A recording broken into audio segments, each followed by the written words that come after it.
Hello there and welcome. I'm Bob Proctor, and I want to share something with you that has changed my life more than probably any other one thing.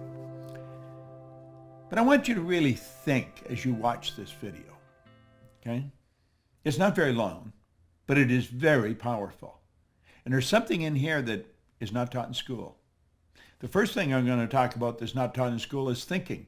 I have a paper here that says thinking is a skill which can be learned just as we learn skills such as typing and playing the piano. Very few public schools offer courses expressly to teaching thinking. Rather, we are expected to learn and teach thinking as a byproduct of learning mathematics, reading, science, history of trade, and so forth. And we do learn a lot about thinking in this way.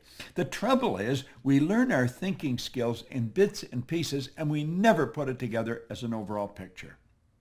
If asked to describe what all is required in order to think effectively, most people would be at a loss to give a complete account.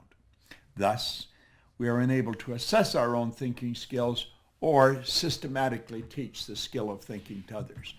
Now, I want you to think about your life, and I want you to think about your income. I want you to think about money. Money's subject that is a subject that not a lot of people want to talk about. And when you do talk about it, a lot of people get defensive. They say, well, money's not everything. Well, that's sort of a ridiculous statement. Of course it's not everything. But money's important. It's very important in the area that it's used. It's as important as the food you eat, as the medical care that you subscribe to, as the car you drive, the home you live in, the vacations you take. See, money is something that has nothing to replace it in the area that it's been used. Now, money is merely an idea. We put stacks of stuff together. If we just look here, we put stacks of stuff together that we call money. Now, I am going to run some pictures up here on the screen to help communicate my idea. I'm going to communicate graphically as well as verbally. And money is an interesting subject. You get stacks of it there. How would you love to have stacks of money? I think everybody would. Some people do, but very, very few.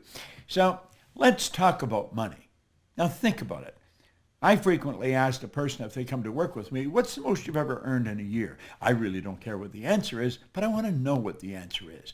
Because when they tell me the answer, what they're doing is telling me where their mind is programmed with respect to money. See, our mind is programmed. You're working with a program, I'm working with a program. Now, most people are working with a program that someone else built. They are the production of somebody else's habitual way of thinking.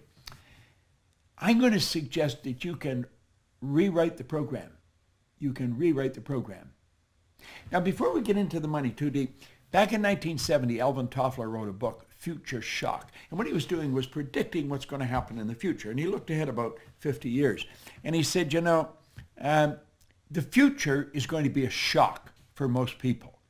And he said, it's something that we should really think about. Now, in the book, he made predictions that everyone thought were absolutely crazy, but they weren't crazy. You see, these were predictions of what he said was going to happen over the next 50 years. Now, I was working with Earl Nightingale and Lloyd Conant in 1970 when this book came out, so the book was very popular in our company. And most of us thought, this guy's smoking something. This couldn't possibly happen. But stop and think of what's happening with your cell phone. I can type a message here, and I can send it anywhere in the world. And you'll see it simultaneously with me sending it. If you would have suggested that in 1970, people would have thought you were losing it. Well, he recently came out with something. He said, the illiterate of the 21st century are not going to be the people who cannot read and write. The illiterate of the 21st century are going to be the people who cannot learn, unlearn, and relearn. They're going to be the people who cannot learn, unlearn, and relearn. That's called changing your paradigm. And I want to share some information with you. If you've already got it, it's really good to hear it again. If you haven't got it, you're going to love it because it's about money, okay? And it's really about how to create all you want. You have to have multiple sources of income. You can go back to the ancient Babylonians, as far back in ancient history as you can go, and you're going to find that the wealthy people all had multiple sources of income. Now, I want you to think about these figures that you're looking at here. 3% of our population are earning 97% of all the money that's being earned. And everybody says that's unfair. Well, it's based on a law. That's really what it's based on. Our income is the harvest of our production. That's really what it is. But 3%. Now think of this for a moment. Some of those 3% are not very well educated insofar as we look at education. Some of them are functionally illiterate. They can neither read nor write. Now some of them are absolutely brilliant. But you're going to find people that are absolutely brilliant that fall into the 97% category that have to split up 3% of the money that's earned. So why and how does this happen? Well, that's what I want to talk to you about. You see, you can become one of the 3%. Now, if somebody had told me that 55 years ago when I first got into the studying of this information, I would have thought they were dreaming. But my income went from $4,000 to $175,000 in a year. And it was based on the concept that I want to explain to you here. It's a very, very powerful idea. It really is. But what we have to understand is that the earning of money is something that doesn't happen by accident. You see, you can belong to this 3% group by creating multiple sources of income. Now, as I just said a minute ago, wealthy people historically have always had multiple sources of income. This isn't an accident. It's by design. You can design this. So I'm going to ask you to really pay attention here. And you probably want to watch this video a number of times. There is an absolute law governs compensation. We know that there's a law. If I let this go, you know it's going to fall. If I let this go, it's going to fall. It's not going to go up. It has to go down. It has to go down. That is an absolute law. It's called the law of gravity. That's a law of the world. Well, the law of compensation is a law. And it's very exact.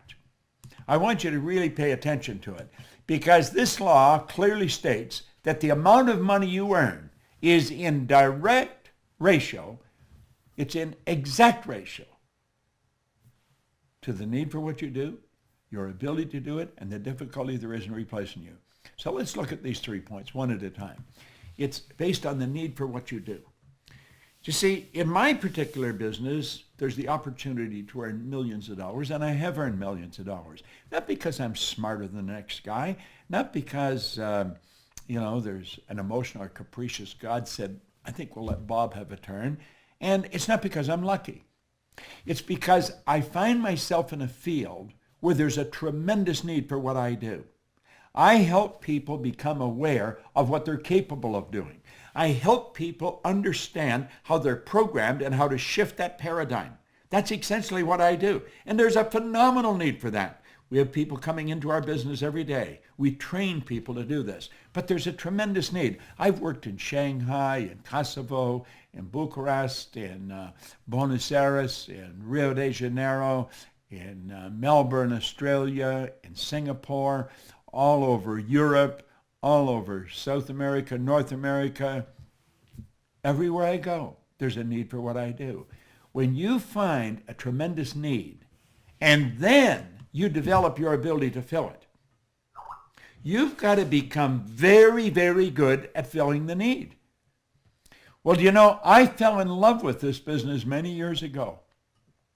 Now, I was fortunate enough to work with a man who was the best at what he did. Earl Nightingale was a broadcaster. Lloyd Conant was a great executive. And I wanted Earl Nightingale to mentor me. What I didn't understand, when I came to work with them, I also got the benefit of Lloyd Conant. Two absolutely brilliant people. Now, I watched them. They were the best at what they did. And they started the industry that I'm a part of. Personal development, personal direction. That's really what it is. Well, you've got to make up your mind you're going to get really good at this. You're going to become very good at it. And when you do, then you're very difficult to replace. Now, there's no such thing as an indispensable person. In fact, there was a great poem written on that one time about the indispensable man. It says, take a bucket of water and put your hand in up to the wrist. When you pull it up, The whole that remains is just how much shall be missed. You can stir all you want as you enter, stir up the water galore, but stop and you're going to find in no time it's much the same as before.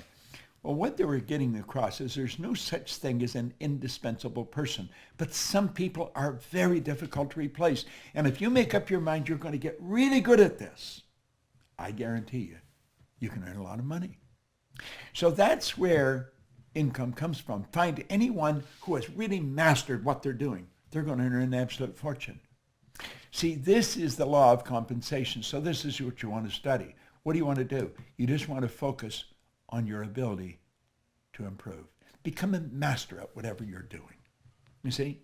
Now, this is the focus. The money is the reward. This is the cause. The money is the effect.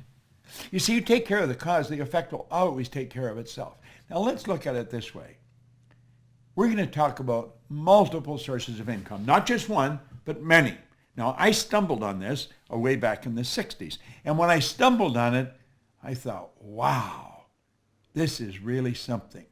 So you got the whole world in front of you there. You'll notice on the map, we got the whole world there, and you're sitting right in the center. You're placing yourself. Now, you could place yourself anywhere in the map. Place yourself wherever you are.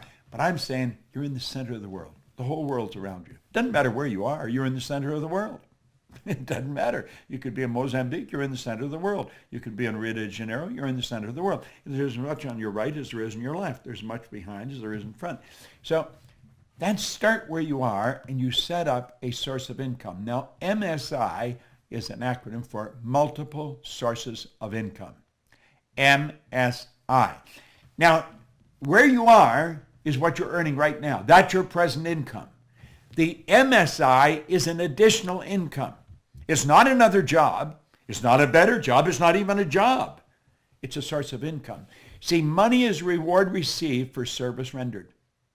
When I was sleeping last night, I was rendering service based on stuff that I did some time ago. Think of it this way. Think of some kind of a rock star. Think of Elvis Presley. His estate is still earning money from records of his that are being played on the radio. That's right. He made recordings. And those recordings are being played on the radio. And every time they're played, money goes into his estate. That's called a passive income. That's called a source of income. Well, you can start sources of income. You can start them all over the world. You may say, well, how? Well, you don't have to know how. You just have to make a decision that you're going to do it. The how will come. Don't let the how trip you, okay? And once you get one going, then you get another one.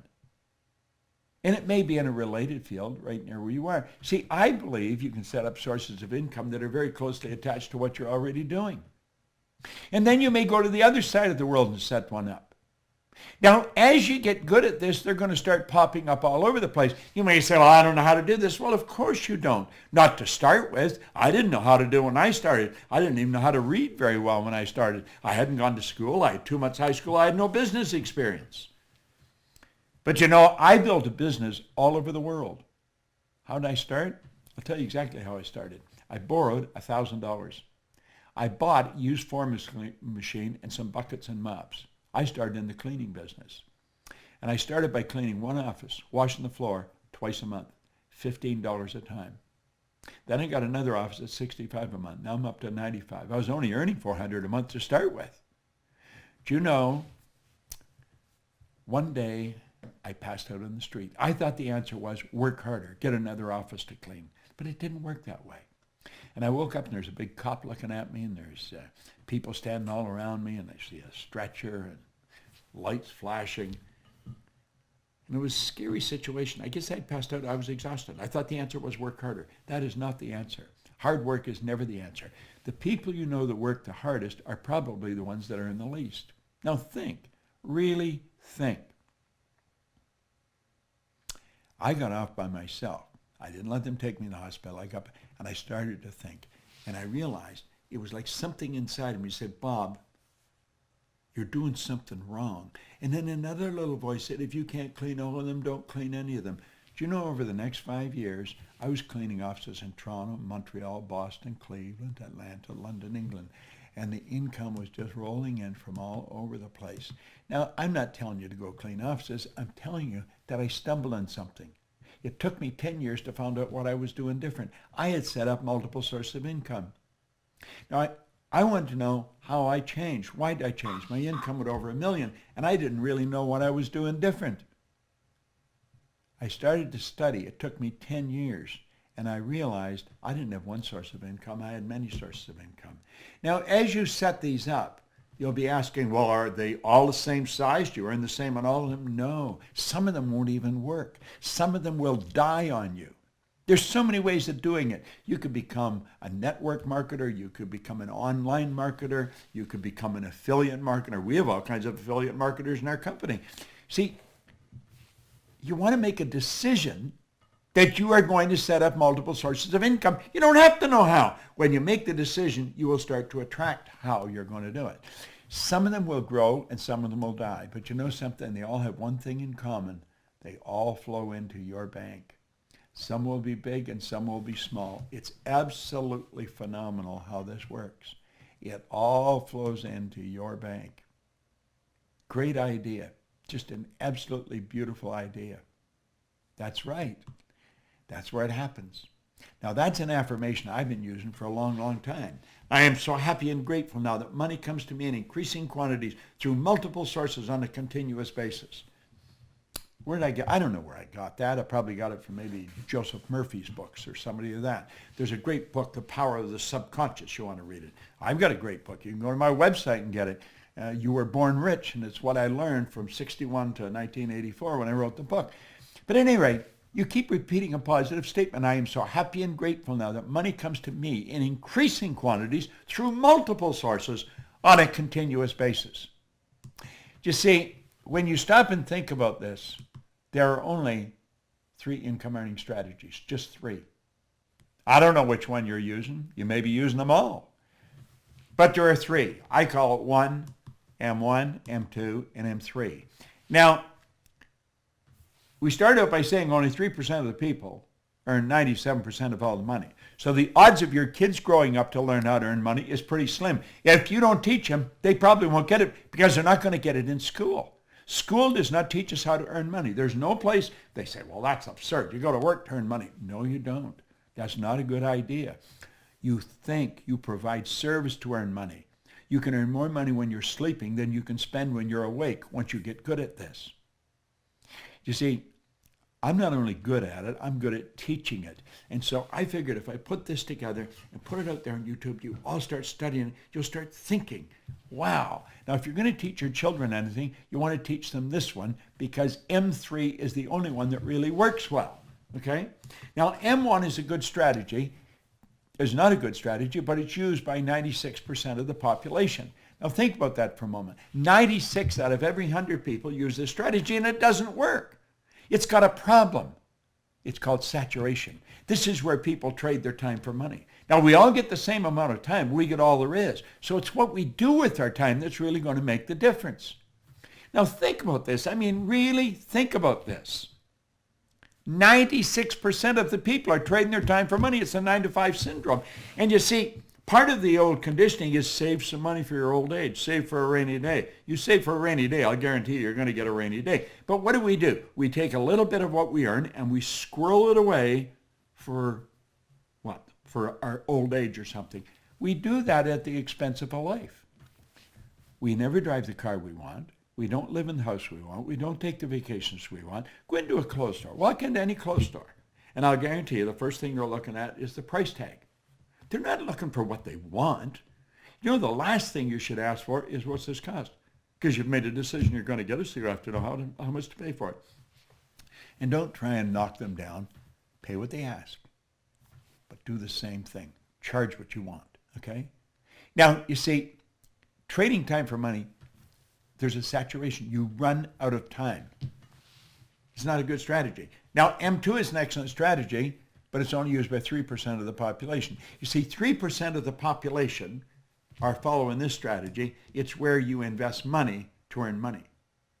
Now, when you invest money to earn money, if you're good at it, you can earn some money. Some people are not good at it. They're working in the M1 strategy, and so they save a little bit and they get risky and they grow and they invest it. Bad investment, like that, they lose it all. And then they say, well, this isn't any good. I'm not going to do this anymore. Well, if you're really good at it, you can earn money there. But the M3 strategy is the one that you really want to focus on. It's used by 1% of the population. Now it spills over to about 3%, but 1% of the population earns 96%, 97% of all the money. What do they do that's different? They set up multiple sources of income. They multiply their time by setting up multiple sources of income. Now, if you really want to win in a big way, that's how you're going to do it. It's so basic and so simple. Well, you can learn more about it, but you want to study it. You want to study it. Money. Multiple sources of income. Boom, like that. MSIs. That's what the Proctor Gallagher Institute really focuses on, helping people understand how to set up MSIs. We teach people to train people to set up MSIs. You see, there's no end to what you can do. There's absolutely no end to what you can do. But you've got to decide what you're going to do. You want to take one of these things in your hand and sit down and write out how you want to live. And it doesn't matter what it costs. You write it down, and then you only think of how to do it. And you set up multiple sources. Now, let's suppose you have never touched a computer in your life, and you're going to learn how to use the computer, how to work with it. It's going to take you a while. And the strange thing about computers, when you learn something, it leads you into learning something else, and then you learn something else. It's sort of like an evolution that takes place in your mind as you start working. At least that's the way I found it, and most of the people I know. But when you first start, when I first started, I didn't even know how to turn it on. A guy named Rob taught me, and I'm sure that when he started to teach me, he thought, this guy's never going to learn how to use this thing. But he did learn how to use it, all right? Why? Because I made up my mind I was going to learn how to use it. Well, when you make up your mind that you're going to earn yourself a specific amount of money every year, and you might set that magic million. Anybody can learn how to earn $1 million. I believe I could teach anybody how to do that. There's a lot of people that could teach you how to do that. But you've got to decide you're going to do it. And if you don't decide you're going to do it, the odds of it happening are pretty slim. Now, is it going to happen overnight? No, nothing happens overnight like that. But over a period of time, let's say over 6 months, you're going to learn how to master this thing. You're going to learn how to set up MSIs. And after you learn how to do it, then you're going to start to learn how to multiply it. I read a story one time by U.S. Anderson. It came in a book. He told a story about he and a friend of his were in a nightclub, and there was guys spinning plates on the end of bamboo poles. You've probably seen it happen on television. And this guy had 18 plates spinning on the end of bamboo poles. And when the bamboo pole was bending over and just about, and you think the plate's going to, you say, get that pole. You think he goes over and he gets it going again. When they left the club, he says to his friend, wasn't it amazing how well he spun those 18 plates? And his friend says, no, it was amazing what was amazing isn't how well he did it, but the fact that he did it at all. And Anderson said that started him thinking, how do you become an 18-plate spinner? He said, you learn to spin one plate. Learn to set up one MSI, and then 2. And maybe you'll become an 18-plate spinner yourself. MSIs. It's Bob Proctor.